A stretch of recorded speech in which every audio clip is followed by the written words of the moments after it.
नमस्कार दोस्तों। आज हम लोग देखने जाएंगे कि आँखों से संबंधित रोगों और दृष्टिहीनता की समस्या जैसे कि आजकल बढ़ रही है। बीएमजे ओपन जर्नल में प्रकाशित ब्रिटेन के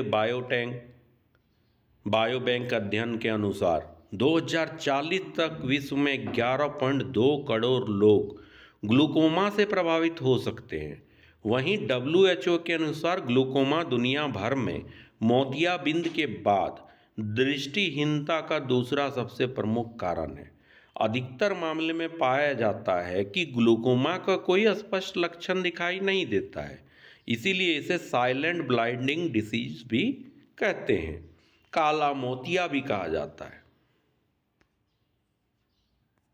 ग्लूकोमा ग्लूकोमा को काला मोतिया भी कहा जाता है। यह एक ऐसी स्थिति है जिसमें आँखों के अंदर का दबाव बढ़ जाता है। दरअसल हमारी आँखों के अंदर एक तरल पदार्थ लगातार बनता रहता है और नलिकाओं के जरिए बाहर निकलता है। लेकिन जब किसी कारण से यह तरल पदार्थ बाहर नहीं निकल पाता तो आँखों के अंदर दबाव बढ़ने लगता है।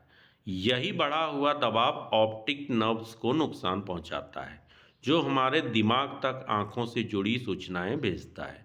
अतः ये तंत्रिकाएं पूरी तरह से खराब हो जाए तो व्यक्ति अंधा हो सकता है।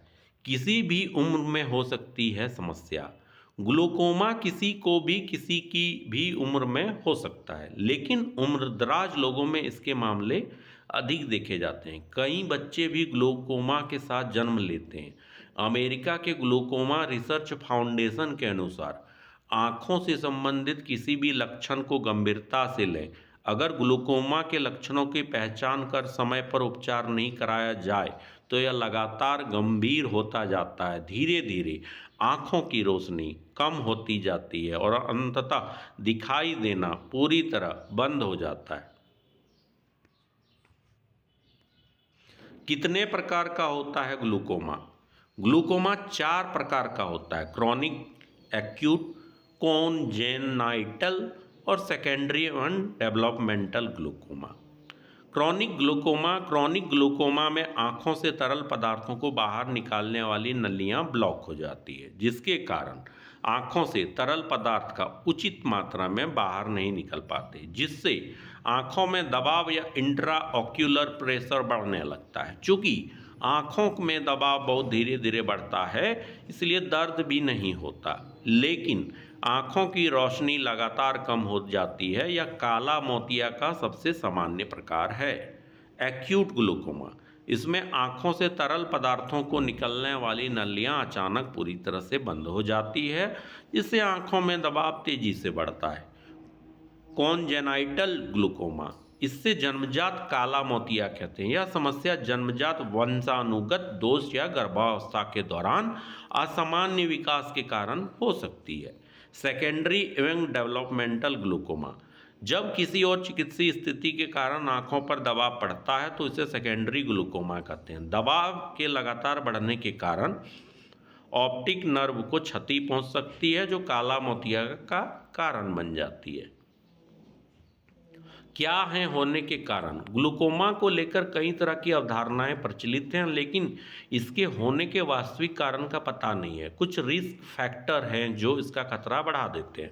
उम्र बढ़ना, ग्लूकोमा का पारिवारिक इतिहास, कई चिकित्सक स्थितियां जैसे हाइपरथायरॉयडिज्म, मधुमेह, हृदय रोग, उच्च रक्तदाब, सिकल सेल एनीमिया, माइग्रेन आदि।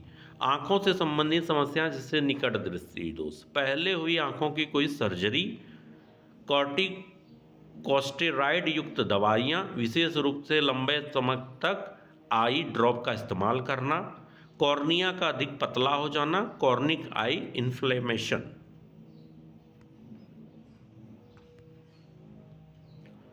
विश्व स्वास्थ्य संगठन के अनुसार विश्व में दृष्टिहीनता के लगभग 15% मामलों के कारण ग्लूकोमा है। दी लेसेंट में प्रकाशित एक शोध के अनुसार नियमित रूप से लगातार गैजेट्स को घूरने से भी आंखों में दबाव बढ़ता है, मतलब मोबाइल फोन। ग्लूकोमा के लक्षण: अधिकतर मामलों में प्राइमरी स्टेज में इसके कोई लक्षण नहीं दिखाई देते हैं। लक्षण तब दिखाई देने लगते हैं जब बीमारी एडवांस स्टेज पर पहुंच जाती है। इसमें ग्लूकोमा का प्रकार भी अहम भूमिका निभाता है। फिर भी अगर निम्न लक्षण दिखाई दे तो तुरंत डॉक्टर से संपर्क करना चाहिए। आंखों और सिर में तेज दर्द होना, नज़र कमजोर या धुंधला दिखाई देना, जी मिचलाना, उल्टी होना, आंखें बार बार लाल होना, रोशनी के आसपास रंगीन छल्ले दिखाई देना, अचानक दृष्टि गड़बड़ा जाना, इन परीक्षणों से चलता है ग्लूकोमा का पता। टोनोमेट्री परीक्षण, इस परीक्षण से पहले आई ड्रॉप लगाकर आंखों को शून्य किया जाता है। फिर टोनोमीटर उपकरण के द्वारा आंखों के आंतरिक दबाव को मापा जाता है। ऑप्टोथेल्मोस्कोपी परीक्षण, ऑप्टोथेल्मोस्कोपी परीक्षण में ऑप्टिक नर्व की वास्तविक स्थिति का पता लगाया जाता है। इसमें आंखों की पुतली को फैलाने के लिए ड्रॉप डाली जाती है ताकि ऑप्टिक नर्व के आकार और रंग की ठीक प्रकार से जांच की जा सकती है। पैरामेट्री परीक्षण, इस जांच के द्वारा यह पता लगाने का प्रयास किया जाता है कि काला मोतिया से आपकी दृष्टि को कितना नुकसान पहुंचता है। गोनियोस्कोपी परीक्षण, यह निर्धारित करने में सहायक करता है कि कॉर्निया और आइरिस के बीच का कोण खुला, चौड़ा या संकीर्ण या बंद है। लाइलाज है ग्लूकोमा, अभी तक ग्लूकोमा का कोई उपचार नहीं है और आंखों को जो क्षति पहुंच सकी है उसे दवाइयों और सर्जरी से ठीक नहीं किया जा सकता, केवल और अधिक नुकसान होने को रोका जा सकता है। विशेष रूप से जब आप इसका अर्ली डायग्नोसिस करा लें, ग्लूकोमा के विकास को धीमा करने और नज़र और अधिक कमज़ोर होने से बचने के लिए सर्जिकल और नॉन सर्जिकल उपचार विकल्पों की सहायता ली जा सकती है। बचाव के उपाय, 40 उम्र के बाद ग्लूकोमा होने की आशंका बढ़ जाती है, इसलिए बहुत ज़रूरी है कि इस उम्र के बाद हर 2 वर्ष में एक बार अपनी आंखों का रूटीन चेकअप जरूर कराएं। अधिकतर लोग सोचते हैं कि उम्र बढ़ने के साथ नज़र का कमज़ोर होना एक सामान्य बात है, इसीलिए वो इसे गंभीरता से नहीं लेते, लेकिन हो सकता है कि नज़र की कमजोरी ग्लूकोमा की वजह से हो। इसके अलावा ये जरूरी कदम भी उठाएं। नियमित रूप से आंखों की जांच कराते रहें ताकि सही समय पर डायग्नोसिस से उचित उपचार कराया जा सके। रोजाना वर्कआउट करें ताकि इंट्रा ऑक्यूलर प्रेशर को नियंत्रित किया जा सके।